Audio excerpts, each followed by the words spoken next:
The claims of Oklahoma's high rates of violent crime.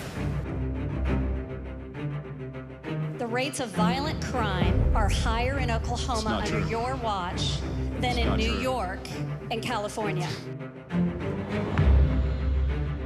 According to the Federal Bureau of Investigations and the Centers for Disease Control, the claim is true. Both agencies track the numbers a little differently. The FBI tracking violent crime rates, including homicide, and CDC tracking homicide mortality rates. A man is dead and a Jasper County deputy is recovering after they exchanged shots yesterday. The office has just released the names of those involved. Some news around the region on this Friday evening. A man wanted in Joplin and his passenger have been arrested. Spotted the police and resulted had a warrant out for him for first-degree assault, and Price attempted to throw out a bag of meth in front of the officer.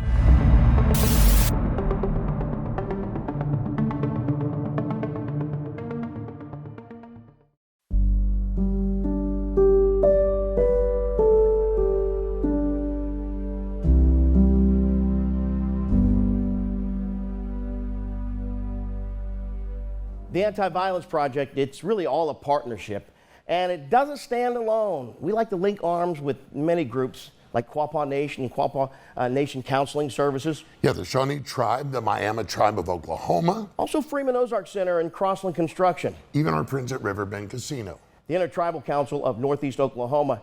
You're watching the Anti-Violence Project 2025 Native Voices, and we say thank you.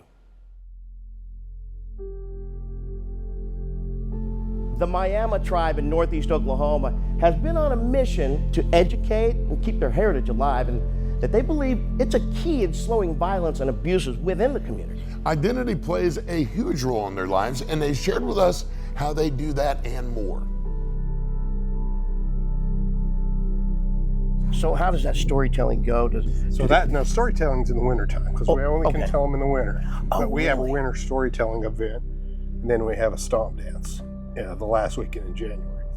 But the lacrosse, it's a summertime event. So that's our two seasons. That's how you tell when the frogs start singing and you hear the bugs and stuff. And thunder, that's the time to play lacrosse. And when you get a killing frost, it's time to tell stories. Is that right? So you only tell stories in the wintertime and you only play lacrosse in the summertime. So now our moccasin game, we play our moccasin game. It's kind of a hide and seek. The Quapaws have that too. Some of the other tribes have it. Yeah. But it's a hide and seek kind of game. A lot of gambling went on back in the day. That's what they did. Yeah. Wintertime for fun was they gamble on moccasin game, they play the bowl game, and then they'd tell stories. And that was what they did in an evening to pass the time. So tell me about the health of the tribe. Actually, right now we're probably as healthy as we've ever been. Yeah. As far as it's about as good a time to be Miami as it's ever been too. We're about as prosperous as we've been since removal. The tribe's in a really good place right now. Everything seems to be going good. And, you've got some tremendous people working. Oh yeah. That's the biggest thing we've got going for us is we've hired good people and been able to maintain them. My name is Misty Ellison, and I am the director of Leonard Learning Center.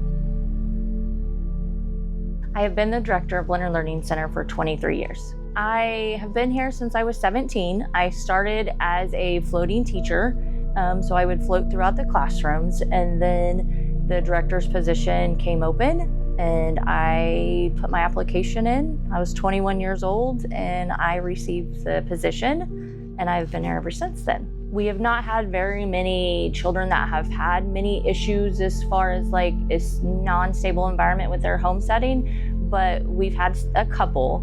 And whenever I have any issues or my teachers have heard something, I immediately call ICW and with the Miami Tribe, and they help us through that. Since we are on tribal grounds, then they take that versus the state. They help us and the children in any way that they need to. And there's also, if they're needing housing or something like that, we can assist them with the other tribal programs as well, since we have those applications. I think a stable home is very important for the children. We do have a lot of single moms, single dads, married couples, and We have the different family environments, different cultures and stuff like that. A stable home is helpful with the children. They learn easier. They're easier to get along in the classroom with the other children. If they're in an environment as fighting or domestic violence going on in the home and stuff, you can tell how that child interacts with the other children, which makes it harder for them as well as the teachers in that classroom. I'm Trina Grayson. I'm the Assistant Coordinator for the Miami Tribe of Oklahoma Indian Child Welfare Program.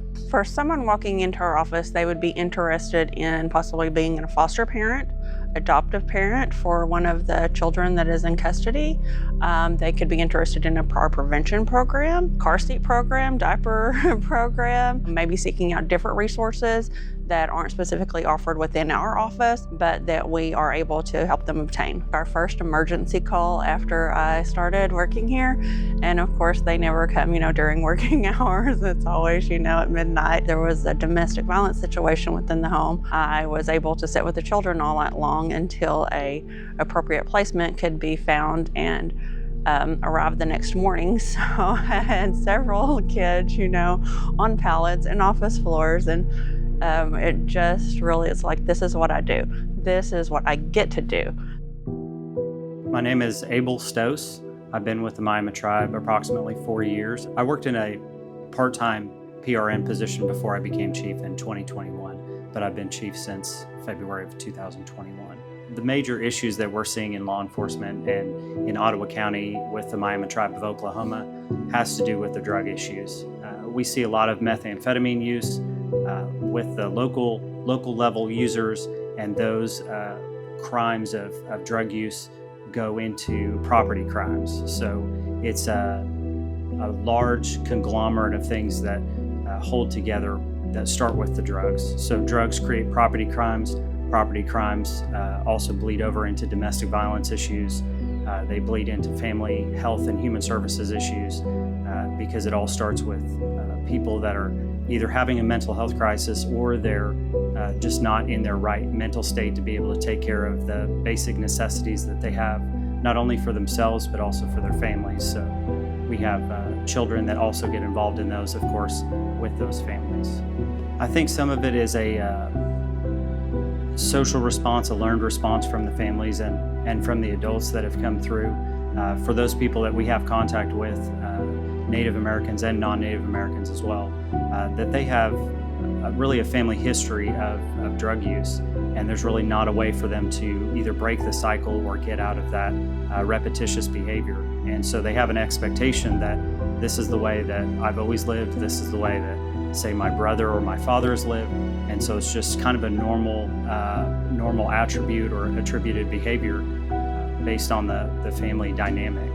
Several years ago, many of the felony drug charges were dropped to misdemeanors, and where potentially now we could issue a citation for possession of methamphetamine. So that has definitely played a part in the overall morale, I would say, of law enforcement, and the prosecution side as well, that we don't see the harsh penalties for things like possession of methamphetamine, possession of other drugs.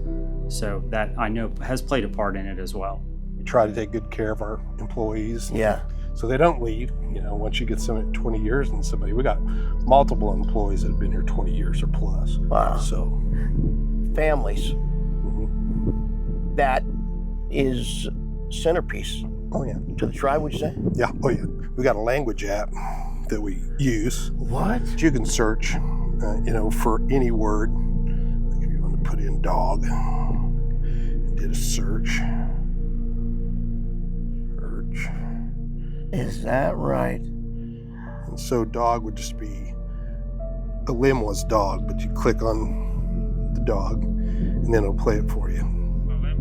A limbless. What in the world? So parents can use this to teach your kids, and there's some games we've got that uses the language. So the kids, it's all about trying to get it trickle down. Yeah. And the kids are where we started, because the kids retain so much more than adults. Sure. The kids are where we started, but now we're getting to where we try to teach everybody. And so, yeah, when I first got elected, I couldn't speak a word. Huh. And I got prayers I say in the language, and I can converse a little bit. But yeah. It's a struggle for old people. But the Anti-Violence Project 2025, and we find ourselves around some amazing people whenever we do this show, because all walks of life, and they intersect in places you would never even imagine. And so we decided we'd come down here and talk to Mrs. Beckwith, the manager of CCDF. Right, I got that. Yes. I'm not going to try and say the full time because I'll mess that up. How are you doing this morning? Good. How are you? Good, good. I really appreciate, all of you coming together and helping us out with the Anti-Violence Project, because it's almost like a mosaic. Everybody brings their own little tile, and it comes out as a thing of beauty. As manager, what is your main thrust, if you will, whenever you come to work in the morning and you open the door?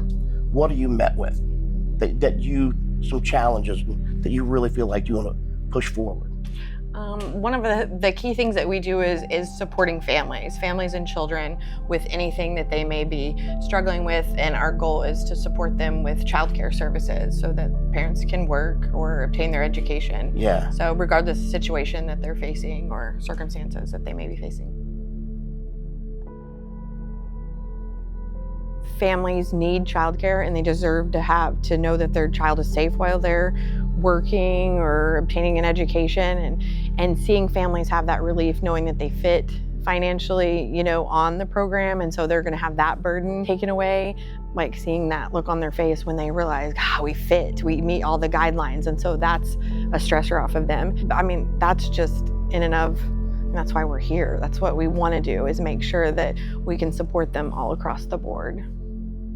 There is the opportunity now with the Miami Tribal Court that we didn't have previously, that's giving officers another avenue of approach. So if things like drug court aren't always working, or if there's just a particular person that we're having an issue with, and they're Native American and they can go through that jurisdictional option, sometimes it's better for them. And I've heard good things from local law enforcement where they would rather pursue certain charges through the tribal court because we have more opportunities to reduce recidivism and to really help the family. So not only just the individual themselves, but also through Adult Human Services with the children, and really get the people an opportunity to get back on their feet. My name is Stacy Williams, and I'm the Adult Services Coordinator of the Miami Nation. You never know what you're going to get.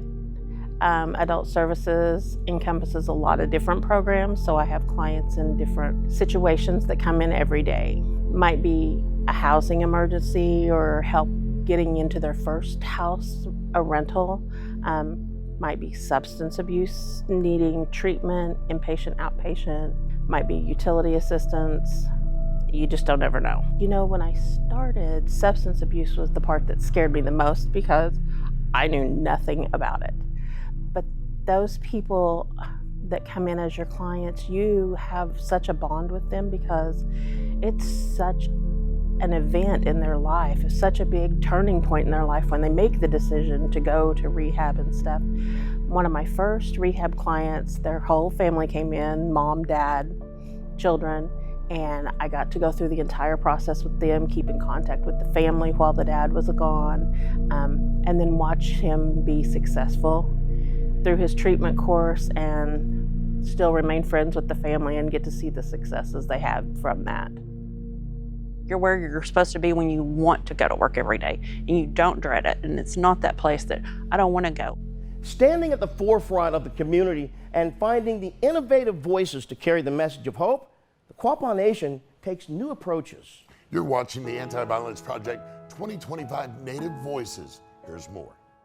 Tell me what's going on here today? This is the spring gathering. It's the first time we've done it in the spring. It's really cool. Oh. So instead of having a whole series of events in the spring, some of the committees, the Elders Committee, the Events Committee, and the Culture Committee, they have all come together to kind of consolidate those activities into a couple of days to help, increase interest and participation. Sure. So far it's gone really well. What excites you about seeing the cultural aspect of it grow and interest grow and people get it's involved? seeing the kids here. No doubt about it. Yeah. It's seeing the kids here. So they had a cultural lesson yesterday, and then the Easter egg hunt earlier today. But what's so cool is all the kids come together. Yeah, you know, yeah. And they may not go to the same school, or they may not live in the same neighborhood, but it gives the O-Gah-Pah kids a reason to be together. Right. You know, You and know, those relationships last a lifetime. They do. It's like when we were kids. Right. Families came together, and that was just something you just did, and the culture at large has lost that. When one ship rises, they all rise. Right. When you guys are rising, you're bringing the community at large up as well. And I think a couple of things. One, the Department of Public Safety, because that's not just for tribal members, that's for the community at large. And I think we are a model of cooperation up here in Ottawa County and northeastern Oklahoma. And of course, that even spills over into Kansas and Missouri and even into Arkansas. And then the other one is that consolidated 911 center right there by O-Gah-Pah Casino. It's the first of its kind, and we're so proud of it, you know, after almost a year. And it's just going really, really well. My name is Stephen Stogner. I'm a criminal investigator with the O-Gah-Pah Nation Marshal Service. My primary focus is fugitive apprehension and violent crime. I retired from the Army in 2013, and whenever I chose to go into law enforcement as a career, it honestly felt like the only thing that I really wanted to do. I started my career as a patrolman, did all the patrolman things. I guess just the thrill of the hunt and finding out things that people don't want you to find out, I think probably exemplifies everything that I love about this job. It's always a deception game. It's always trying to figure out who's being truthful and who's not, and it's a interesting line of work. The nexus in drugs and violent crime seems like it's always there. Where you have one, you generally have the other. And that kind of goes into the partnerships that come into play between myself, drug investigators, drug investigation agencies like the Bureau of Narcotics and the DEA. We all work really closely together because everybody understands that nexus from their discipline, what they're investigating, how it plays into other things. Drugs, for instance, could play into the violent crime side just as much as it could play into white collar crime, and so on and so forth. And it just seems like everything comes back to the drug side. Whenever I started working for this agency, we were extremely small. And partnerships was a large portion of, we couldn't do anything if we didn't have partners in other agencies.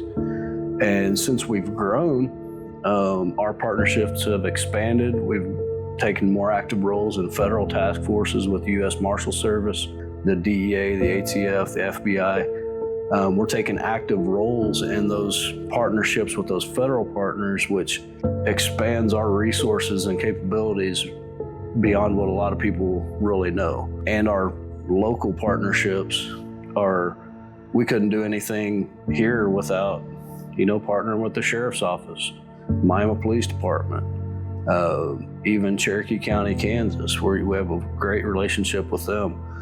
And all of these interwoven jurisdictions, everybody helps everybody. It makes for a pleasant work environment, as opposed to if you have agencies that are bitter rivals, it makes it very difficult to do your job, to do the basics of your job.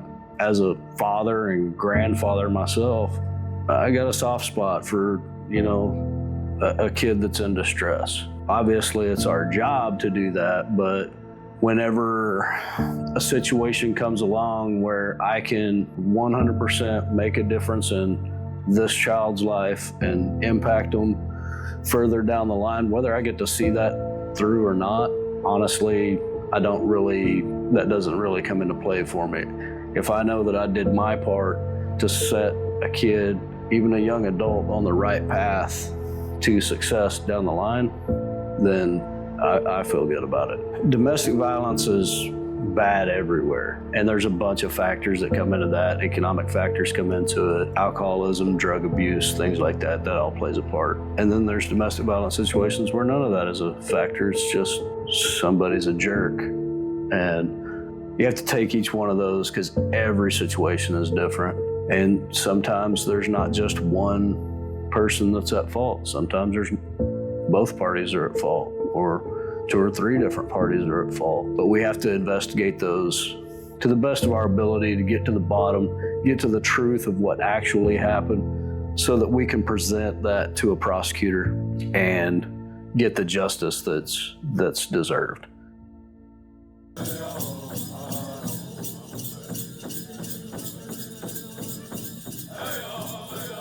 Whenever we talk about identity and knowing your source and where you are, where you're from, there's something tied to land that brings that about too, isn't it? It is pretty fascinating, isn't it? And just a people, a place, and a purpose. What do you feel like the tribe's purpose is? You already, how many jobs?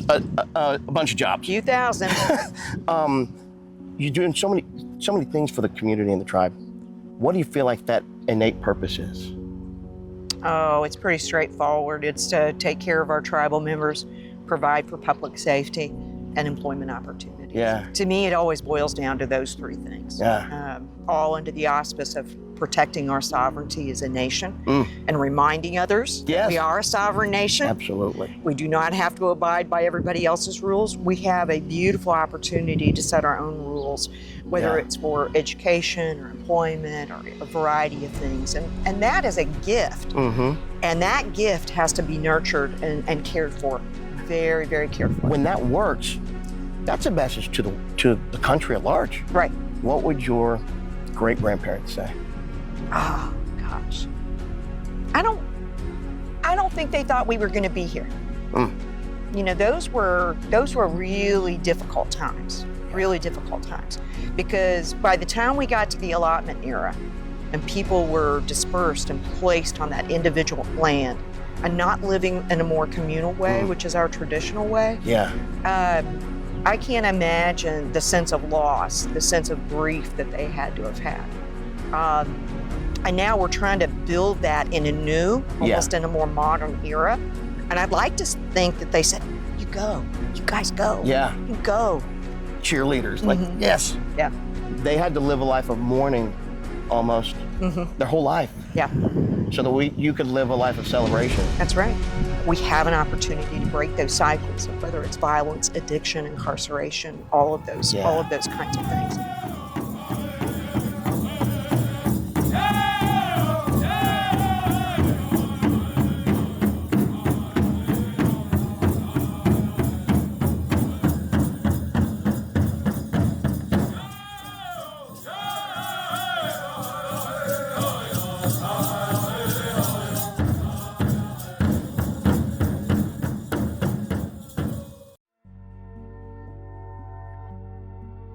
My name is Michelle Shield. I am the Director of Family Services for O-Gah-Pah Nation. So the services that we provide here at Family Services are, of course, for domestic violence, sexual assault. We're starting to get into human trafficking more because that's become more prevalent in our area. It has been for years, but it's one of those things that hasn't been identified, I don't think, and has been directly dealt with. We have seen in a lot of our domestic violence clients that they have substance abuse issues. They also have mental health issues that oftentimes go untreated and undiagnosed. Those are some of the things that we're trying to, in our case plans that we make with our clients that have come in for services, to try to identify those other issues that are going on in their lives to help heal them as a whole, and not just the direct domestic violence that they come in for. A lot of times when women or men and children come in for services, they are trying to break that generational cycle of trauma in their lives. Oftentimes we find that they were victims of domestic violence or witnesses of domestic violence as children growing up into adulthood.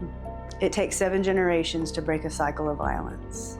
That's a long time. That's a lot of generations. Oftentimes, they don't know the abuse that they endured has an identity to it or has a specific name to it. They don't realize that they were sexually assaulted. They don't realize that they were human trafficked. They don't realize that domestic violence has some pretty deep roots in their life. It's just a lifestyle. It's a culture that they have become accustomed to. And so coming in for services, we are really trying to focus on healing the person and not just the issue, not just that crisis that they're coming in for. Our program provides referrals for counseling. If we can't provide that in-house, if we can't provide that within the tribe, we refer them out. We provide help when they go and apply for protective orders in the courts, whether that's in our tribal court or in a county court.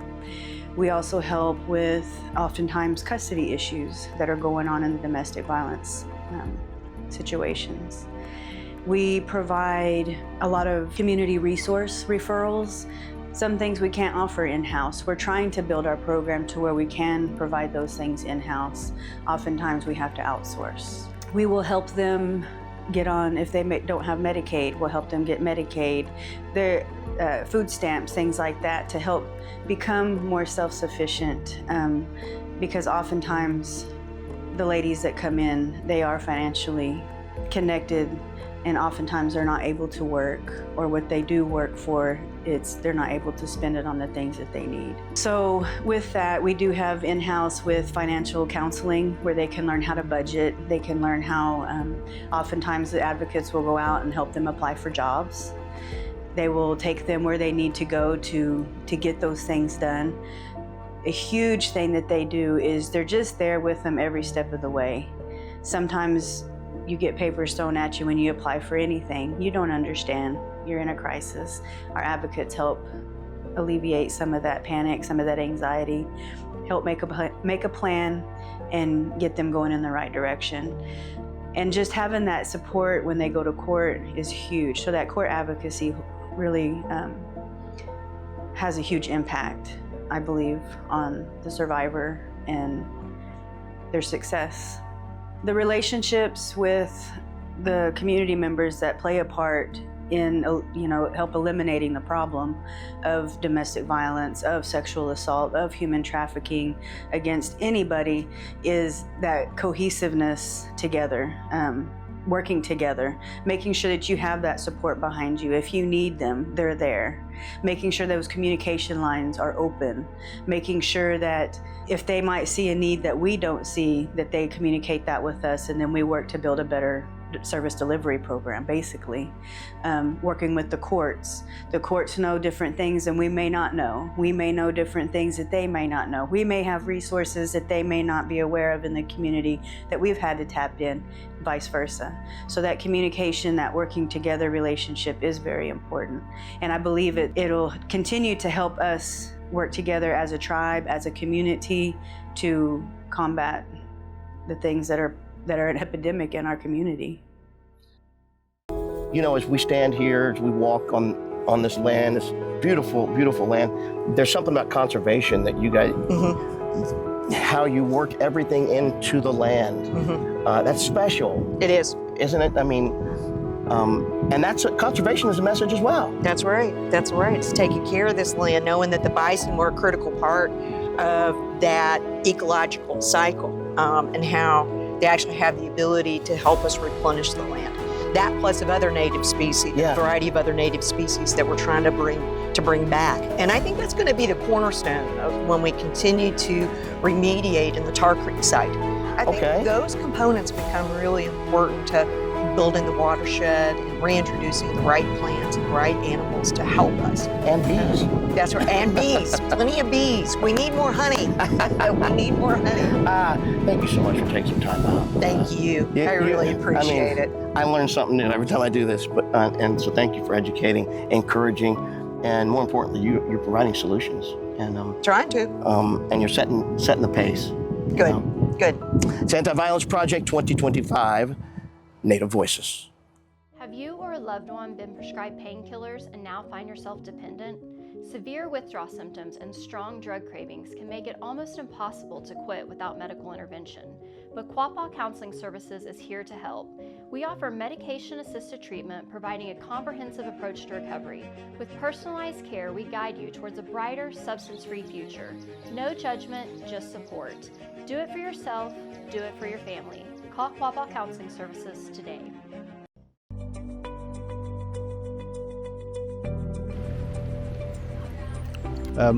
Anytime any national event happens, like a school shooting, the staff always seems to feel safer knowing that we have a marshal on site, that we have someone here that's stationed here that can keep them safe on a daily basis.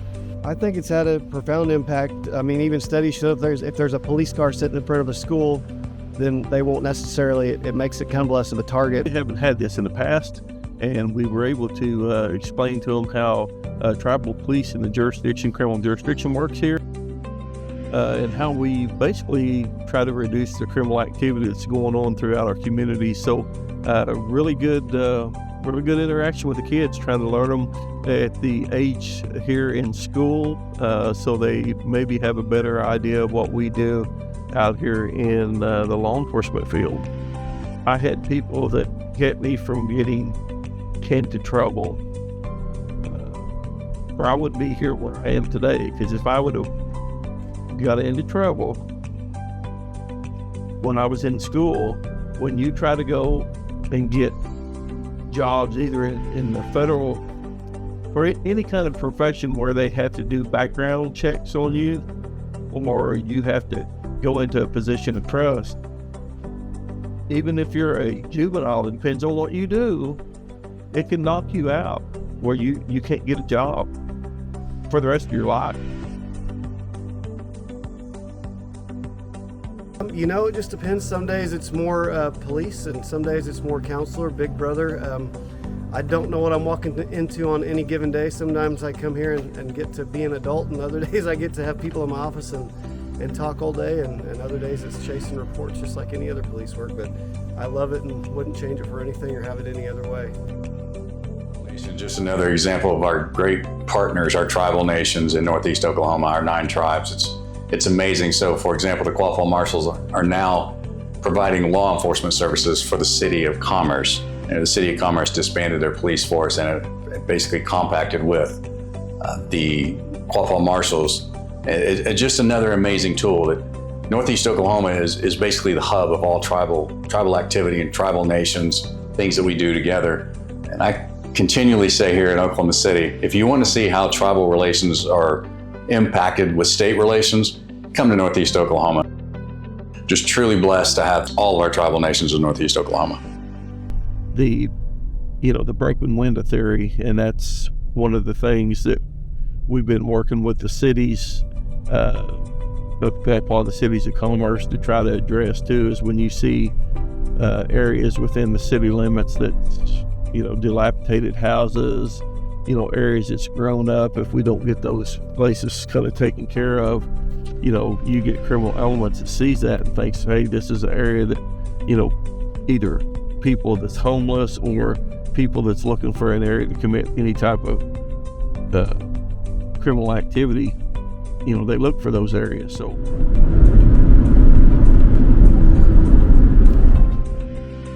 I think you can look at the relationships that we have in Northeast Oklahoma with the different levels of government. I'm not just talking about my local governments, the county governments, and state, but the relationships that we have with the tribal partners. Despite the rift that you see sometimes on TV in the House and Senate, we've always supported the tribes. It's not a partisan issue. You're watching the Anti-Violence Project 2025 Native Voices. And we got to sit down and talk with Chief Billy Friend. And your eyes are going to be open to how they're taking a unique approach to health, wellness, and longevity of the Wyandotte Nation tribe. You're watching the Anti-Violence Project.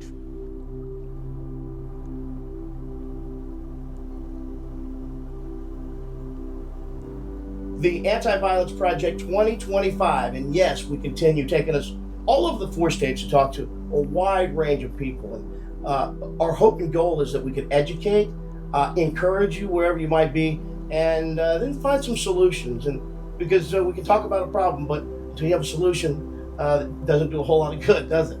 But Chief Billy Friend invited us down here, or maybe I just busted through the doors.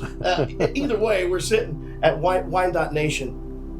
Chief, tell me a little bit about Wyandotte Nation, its inception and how it all came to be. Well, of course, the Wyandotte Nation, we are an eastern woodland tribe, like some of the other area tribes here. We originated in the 1500s. We had first contact with Europeans in 1535. Eventually migrated into what is Detroit, Michigan today. We helped the French establish a fort there in Detroit. Eventually we migrated into Ohio. We were the last tribe to leave the state of Ohio after the Indian Removal Act. We spent from 1843 to 1867 in what is today Kansas City, Kansas, or Wyandotte County. And then in 1867, about a little less than 300 tribal citizens were led by Matthew Mud-Eater, our chief at the time, into what is present-day Wyandotte, Oklahoma. We purchased 20,000 acres from the Seneca Cayuga at that time, and that became our reservation, and we're continue to reside here today since 1867. That's something. Yeah. What I hear is you bought the land from Seneca Cayuga. Yeah. Even from the beginning, the tribes have been working together in a lot of ways, right? Yes. Yeah, most of us, there's 9 tribes, of course. Ottawa County is very unique in the fact that we have more tribes in one county than any county in the U.S. 7 of the tribes here in Ottawa County, we all were in Ohio together. We were neighbors. Some of us even in Michigan as well. And so, those relationships go back a long way. Of course, when we arrived here, of course, there was a lot of intermarrying between Wyandottes, Shawnees, Eastern Shawnee, Senecas, and so it's a very unique area in the fact that, you have a lot of tribes that have spent hundreds of years together, as neighbors, and we find ourselves neighbors today. What a lesson to be learned. It just says so much about how we were created and how we were meant to live and be, even. There's a big lesson in that. Let's bring up back closer here. Talk about some of the programs you have got going on. I hear health. It's you pull into the drive and it screams health and wellness. So in 1998, the tribe, actually before that, once we became what we call a self-governance tribe, it was really the goal of the Wyandottes to build a healthcare and wellness center. Our chief and our leadership at the time felt very strongly that our healthcare needs were not being met by the federal government through the Indian Health Service. And so we did a cooperative funding agreement with the Eastern Shawnee tribe.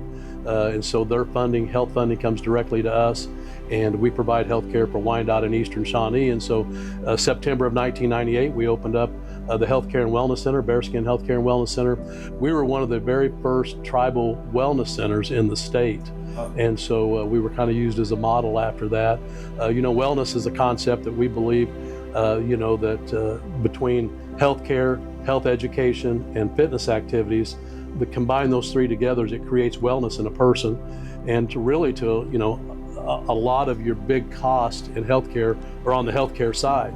And so if you can educate people about good diets, how to eat right, how to eat correctly, and to exercise, you alleviate a lot of those costs on the healthcare side, because if we can keep people healthy, we keep them out of the healthcare side. And so it's a lot cheaper to do that than it is to provide healthcare in a lot of sense. And so that's something we've always, taken pride in, that we're very unique in the fact that we see non-tribal citizens as well. And so anybody in the community, we realize that we're in a very rural setting here. And so the options are very limited for people who live in this community as far as healthcare goes. And so anyone that lives in this community can come up and establish a chart. We bill their insurance, we bill Medicare, we bill Medicaid. And even on the fitness center side, we sell memberships. We have probably the most affordable memberships of any gym in the 4 states. And great facility. As a chief, I would like to say we have the best, but other chiefs would argue with me on that. But we take a lot of pride in our healthcare system.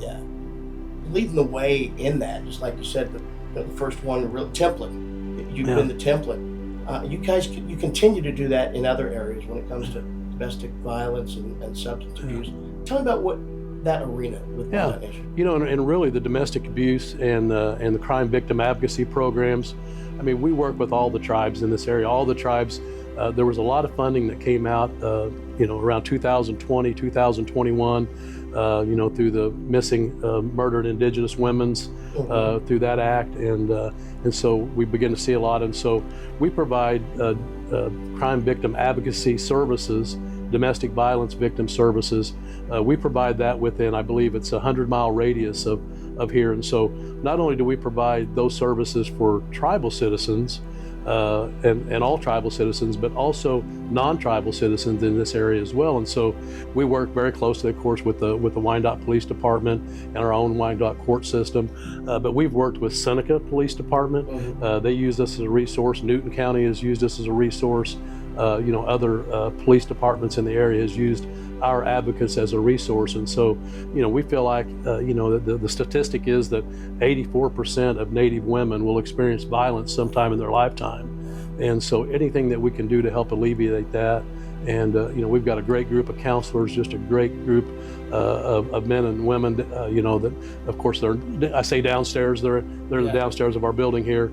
But they've really established a good reputation in this area of helping people. And there's a lot of services that are involved in that. Yeah, really very diverse. Yes. You take care of a lot of different things.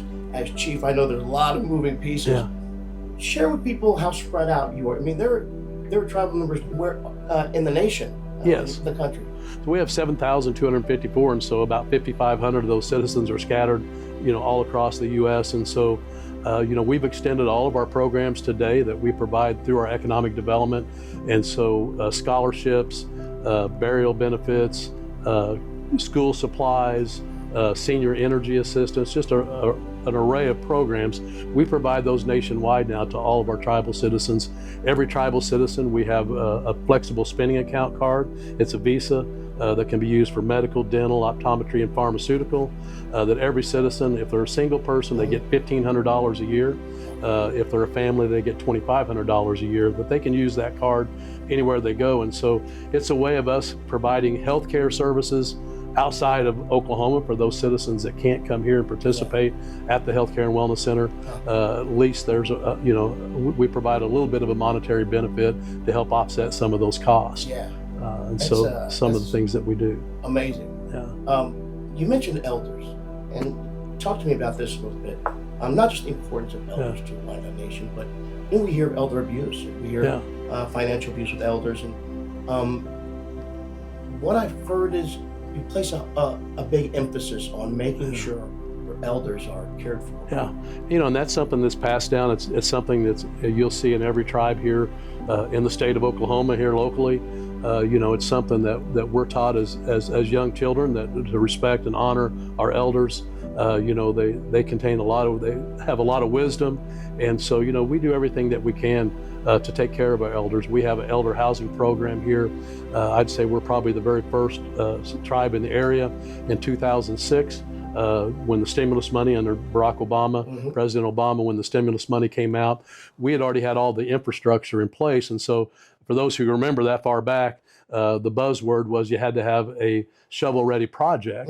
And so we had just put in all the roads, water, and sewer, and we applied for housing funds through that stimulus money. And so at the time, we received about $2.6 million, and that was the seed money that we started our elder housing. And so today we probably have 80 to 100 housing units, duplexes, 2-bedroom, 2-bath duplexes, that we provide all the maintenance. We mow their yards, we change their air filters, change the light bulbs, and the maximum rent on those is $200 a month. Is that and right? so we've had elders, it's really been amazing. We've had elders move back from Colorado, from California, from Florida, from Texas, from Kansas, that's actually came back and are living here today, which is really part of our overall goal, was to reestablish a community in Wyandotte and give Wyandottes, no matter where they live, give them a reason to move back here and establish a community once again.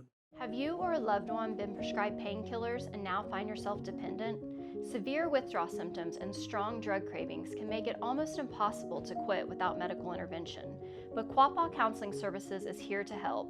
We offer medication-assisted treatment, providing a comprehensive approach to recovery. With personalized care, we guide you towards a brighter, substance-free future. No judgment, just support. Do it for yourself, do it for your family. Call O-Gah-Pah Counseling Services today. You know, there's always a way to move the needle when accounting for lives changed. Our friends at the Shawnee tribe explained how deep that value of change really runs within their community. Check out some of the sights and sounds and ideas behind how and why the generation after us will offer a new way of seeing through an old lens. When we stand out here and take a deep breath, there's something healing about that too. Well, this is intended to be an outdoor classroom for our language department. So our language folks will be able to come out outside and have natural discussions, discussions about the things in the natural world, how things grow. And that's key to within the language, is the way we talk about the world is a little differently. These are shared spaces that we share with animals and trees and plants and water. And so all of those things have here certain inalienable rights within Shawnee language and Shawnee law. So how does that comport with the way we understand, the way we use the world today?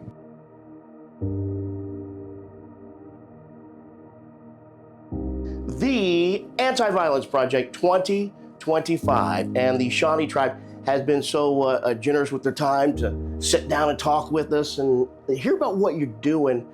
It's about encouraging, it's about educating, but it's about bringing a solution so that the next generation doesn't have the ills that this generation or the generation prior has.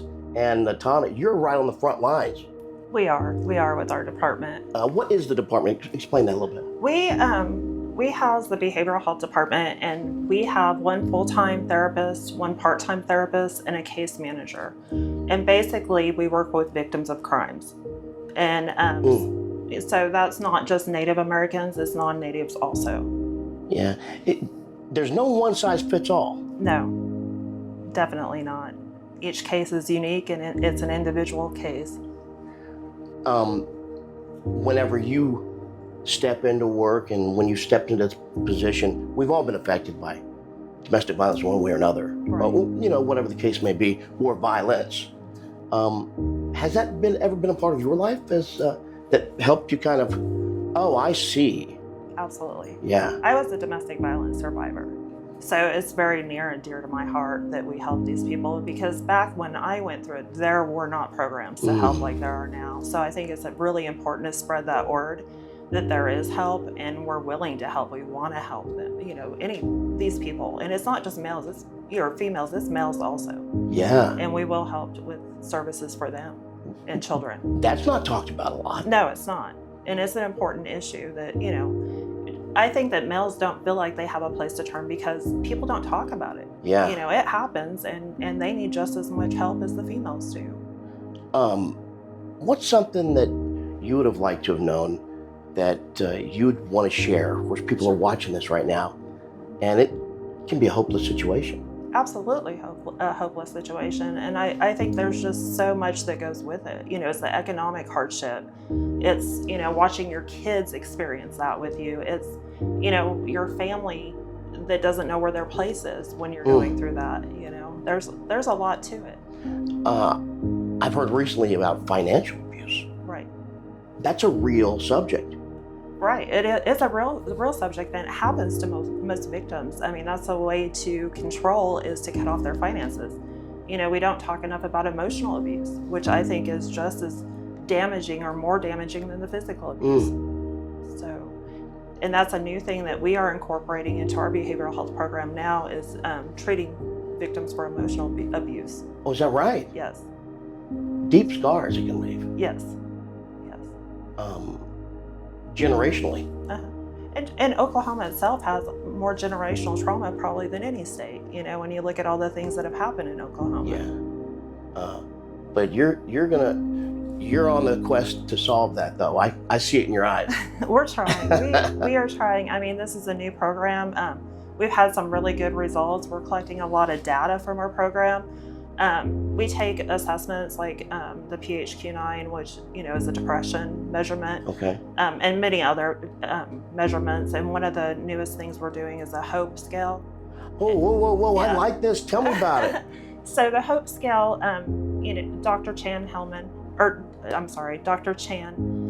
from OU developed the HOPE scale, which he decided, and it's scientific, that HOPE is as measurable as depression. So we were using that HOPE scale to measure hope. So we're seeing, depression coming down and hope going up. So we're collecting a lot of great data from our cases. I've never heard that before. And if Oklahoma has a lot of hope-based communities based off of his research. So, and I had gone to some of his seminars and really wanted to incorporate that hope scale and see where our clients are. I think everyone needs a hope scale. Yeah. And find out where you really are. I'm a hope dealer. I was going to say it. Exactly. Tana, what lights you up with excitement? Because it can be a hard job hearing story after story after story. Oh yeah, there's a lot of secondary trauma that we sustain. But what makes it all worth it?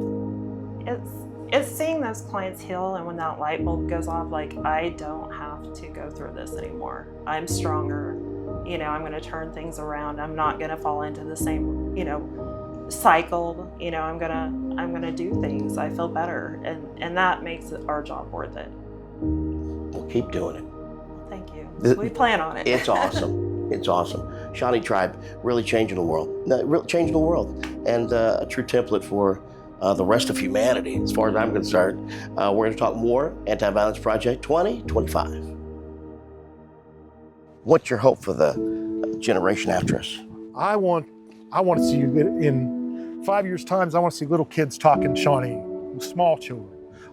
In 20 years, I want to see them teaching their kids so that they understand that their culture is rooted in that language, their religion relates to that language, the traditional way of being a Shawnee person, if they want to experience that, that's available to them. So that's my hope. It's okay to have identity, huh? It is okay to have an identity and be proud of it, fiercely proud of it. I love it. I love it. This guy. We are back with the Anti-Violence Project 2025. It seems to get richer and richer every year, doesn't it? I mean, thank you for, watching and spreading the word about the Anti-Violence Project. It's just rich with so many gems. Not Jim, but Rod's. Hey, Rod, how are you? I'm doing well. How Shawnee Tribe, we're still hanging out here. They can't get rid of us in this beautiful studio. I might just camp out here for a little while.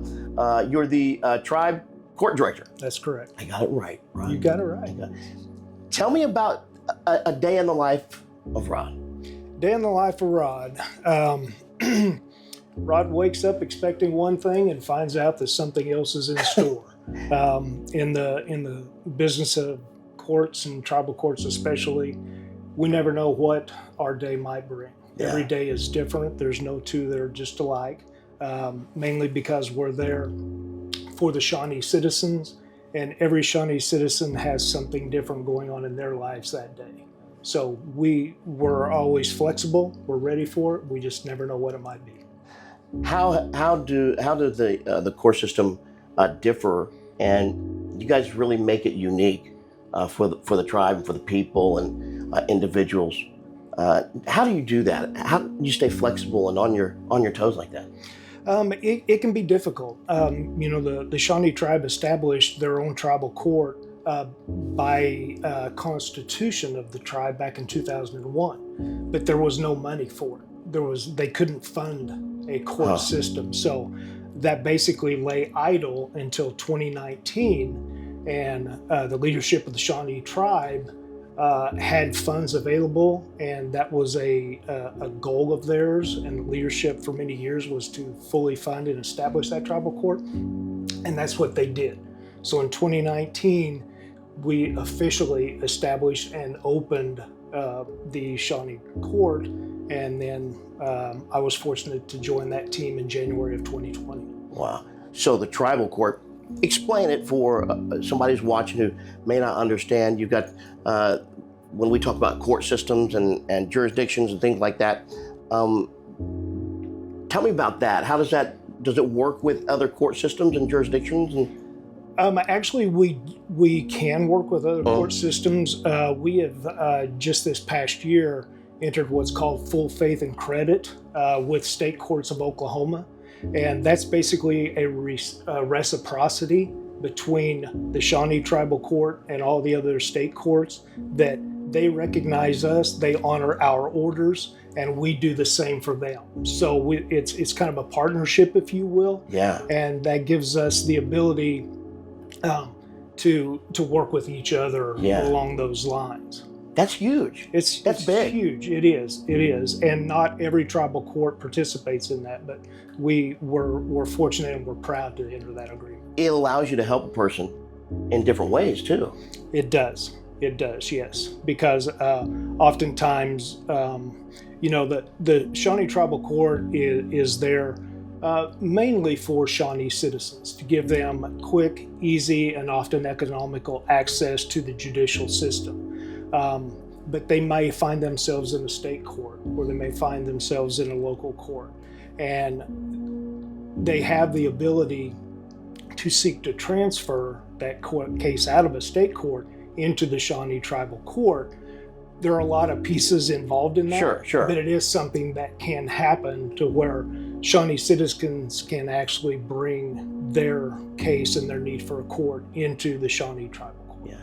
And then there are instances where maybe someone's suffering from substance abuse, and so they've had a few run-ins. Since there's synergy there, they don't slip through the cracks. Often, that is the case. And another thing, unfortunately, that is seen in a lot of state courts is the delay that it takes in getting their case through court. And that's no fault of the district courts. It's just a fact of the caseload that is in those courts. We're fortunate at Shawnee Tribe that our caseload is low enough that we can get people in and get things serviced. A large portion of our cases are civil cases. We do a lot of guardianships for children and things like that. And something that you have to take into account in that time frame is that it's entirely possible that through unfortunate circumstances, a guardianship could be entered on an infant child just born in the hospital. That child will stay in that guardianship case will stay in that court until that child turns 18 or they are adopted, or most importantly, in the goal of the court and the others that we work with, reunified with that family to begin to prosper. Learning to share spaces with the trees and the animals, compared to culture at large, that's really a counterculture thought. That's a countercultural thought. But it shouldn't be. It shouldn't be, because we all use the same air, we use the same soil, and we use the same trees, we use the same land. And so, having a restorative practice only makes sense. And now we see people that are adopting these restorative practices in farming and other places where they're no-till farming. They're just ripping a seam in the dirt and planting their crops within the seam and not exposing all the soil. So these regenerative practices are happening. And it's just taken a long time for folks to start listening to Indian people and saying, maybe these practices were healthy. Yeah. Maybe the way that this relationship they have with the woods, with the forest, with the prairies is healthy.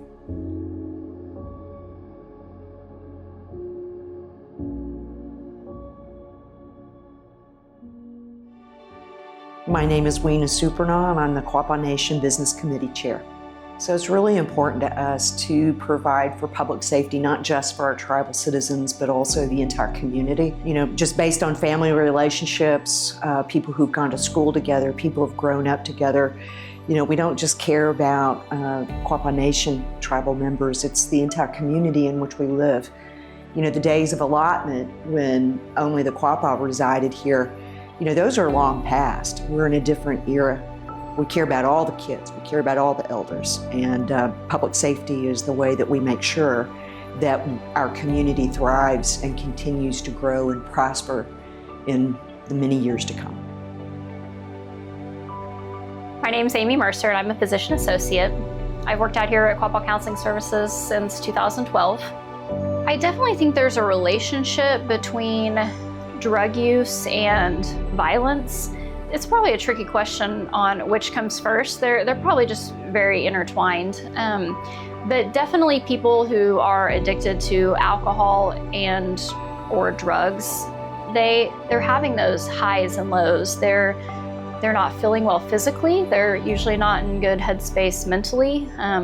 They're taking medication and they're on this roller coaster of emotions of being high 1 minute and being in withdrawal the next minute. And that can definitely lead to unstable relationships, not the best parenting. And I think all of that can lead to violence. You know, people usually aren't being the most understanding and cooperative when they're in those addiction cycles. I definitely think getting them out here and getting them stable, we see a decrease in the amount of violence.